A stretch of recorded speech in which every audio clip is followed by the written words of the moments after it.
बस्ती पहुंचे प्रधानमंत्री नरेंद्र मोदी के साथ उत्तर प्रदेश के मुख्यमंत्री योगी आदित्यनाथ भी पहुंचे बस्ती। भाजपा सांसद हरीश द्विवेदी, डुमरियागंज के प्रत्याशी जगदंबिका पाल, संत कबीर नगर के भाजपा प्रत्याशी प्रवीण निषाद ने प्रधानमंत्री नरेंद्र मोदी और सीएम योगी का किया स्वागत। मंच पर केंद्रीय मंत्री अनुप्रिया पटेल, कैबिनेट मंत्री संजय निषाद, कैबिनेट मंत्री गोपी राजभर, राकेश सचान भी रहे मौजूद। भाजपा प्रत्याशी सांसद हरीश द्विवेदी के पक्ष में प्रधानमंत्री नरेंद्र मोदी ने जनसभा को किया संबोधित।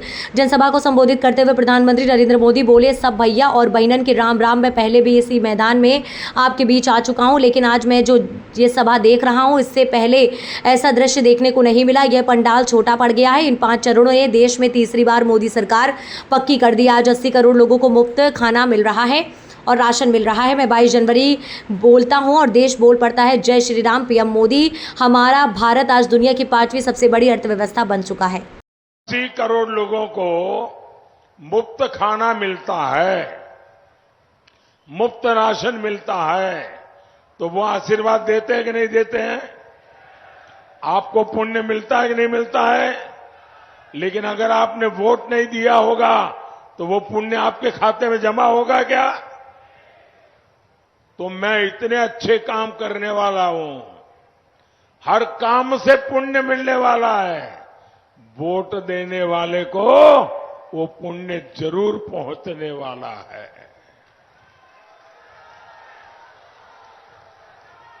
वोट दीजिए विकसित भारत के लिए, वोट दीजिए आत्मनिर्भर भारत बनाने के लिए। साथियों, 22 जनवरी 2024 इस देश में बहुत लोग हैं जिनको अपने बेटे का जन्मदिन याद नहीं है। अपनी पत्नी से बात करते हैं, शादी की तारीख भूल जाते हैं। लेकिन इस देश के बच्चे बच्चे को पता है 22 जनवरी 2024।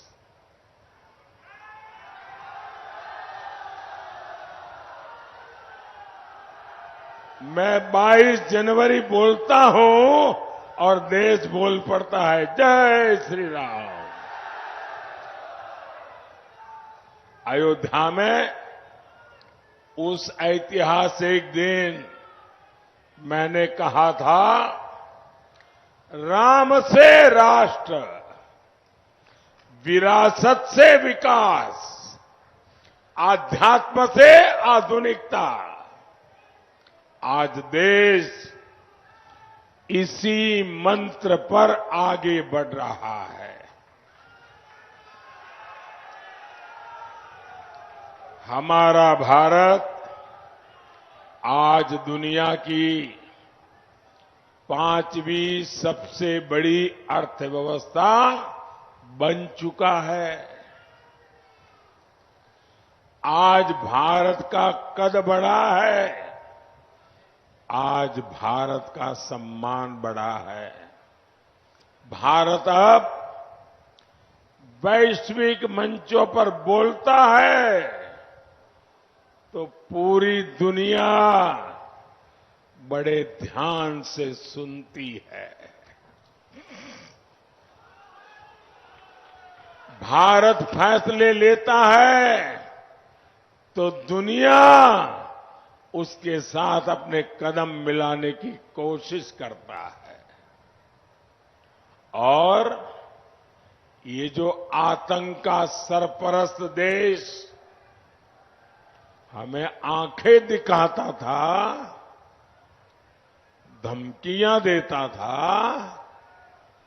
आज उनकी हैसियत वैसी हो गई है, न घर का न घाट का,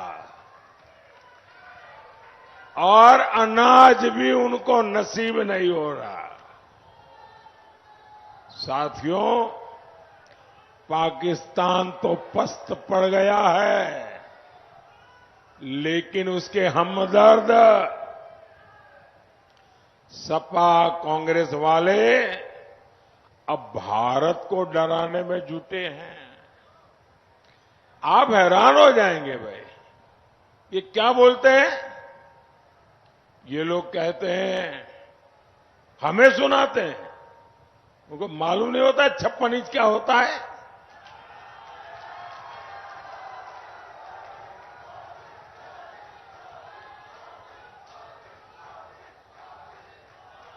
ये कहते हैं पाकिस्तान से डरो,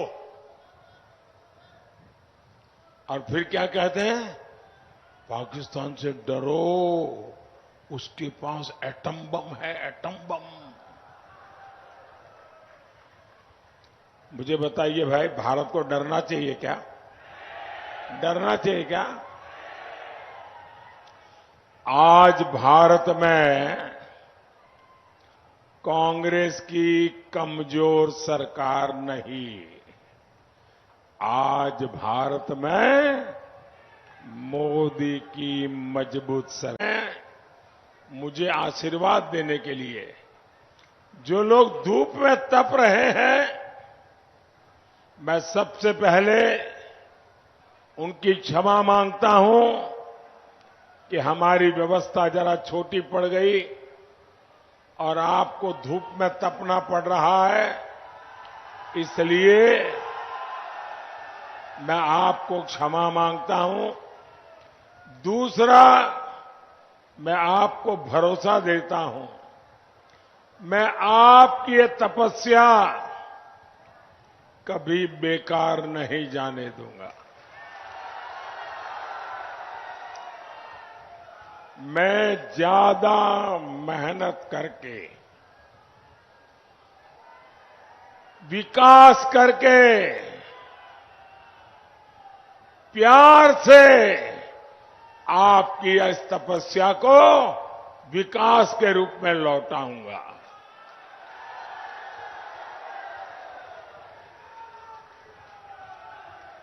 साथियों,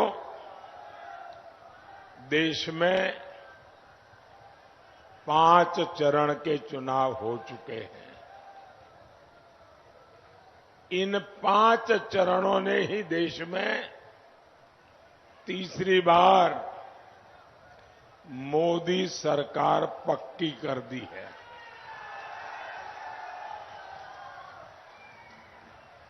और इसके लिए आपको इधर उधर देखने की जरूरत नहीं है। आप इंडी अलायंस वालों के बयान देख लीजिए, हर कोई अलग अलग आंकड़ा बताता है, और उनके पुराने आंकड़े और उनके पुराने परिणाम देख लीजिए, तो आपको पक्का भरोसा हो जाएगा कि पूरा इंडी अलायंस ऐसा निराशा की गर्त में डूबा है, ऐसा निराशा की गर्त में डूबा है कि अब उनको ये भी याद नहीं रहता है कि वो 2 दिन पहले क्या बोले थे, आज क्या बोल रहे हैं। ये हाल है इनका। भाइयों बहनों, आप तो समझदार लोग हैं और कभी भी अपना समय, अपनी शक्ति आप लोग व्यर्थ नहीं जाने देते, कभी भी बेकार नहीं जाने देते। और कोई भी समझदार अपनी कोई भी अमानत बर्बाद नहीं होने देना चाहते। अब आप सोचिए, सपा को मिलने वाला एक भी वोट, कांग्रेस को पड़ने वाला एक भी वोट किसी काम का है क्या?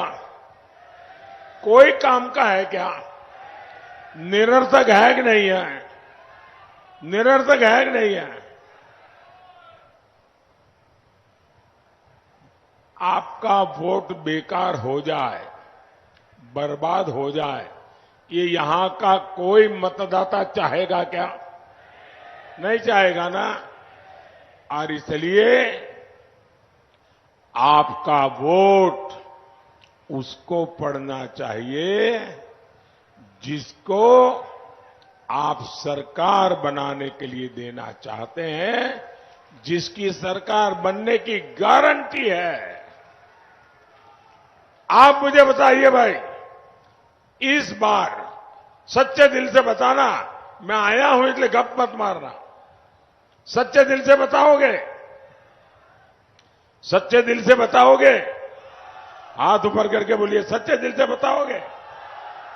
मुझे बताइए, इस चुनाव के बाद किसकी सरकार बनेगी?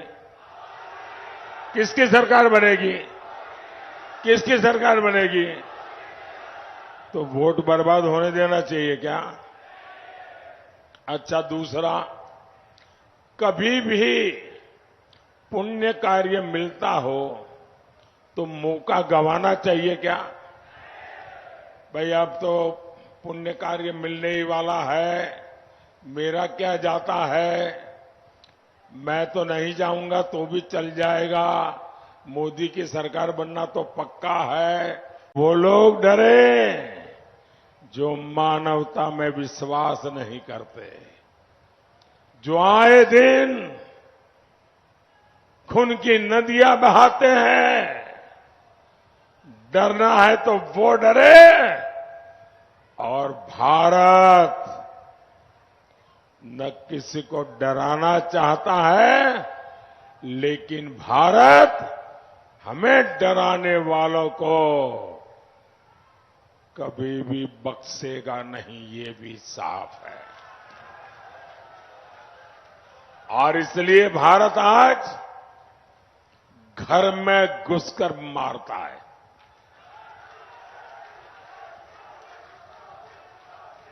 साथियों, मैं सपा कांग्रेस के दोनों शहजादों की फ्लॉप फिल्म की बार बार रिलीज से हैरान हूं। ये दोनों शहजादे अब मिलकर अफवाह उड़ा रहे हैं। ये कहते हैं यूपी की 79 सीट जीत जाएंगे। मैं पहले सुना करता था कि लोग दिन में सपने देखते हैं। मुझे अब पता चला दिन में सपना देखने का मतलब क्या होता है।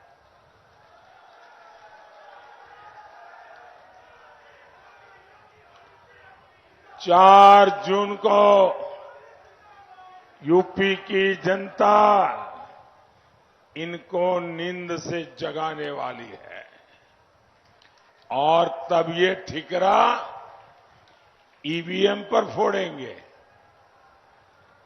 भाई और बहनों, इंडी गठबंधन की परिवारवादी पार्टियों ने तुष्टीकरण की सारी हदें पार कर दी है। हमारा देश 500 वर्षों से राम मंदिर की प्रतीक्षा कर रहा था।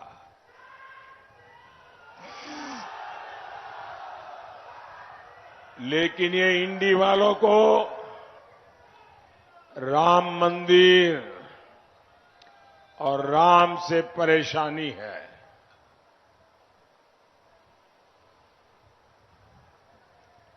सपा के एक बड़े नेता कहते हैं राम मंदिर तो बेकार है, बेकार।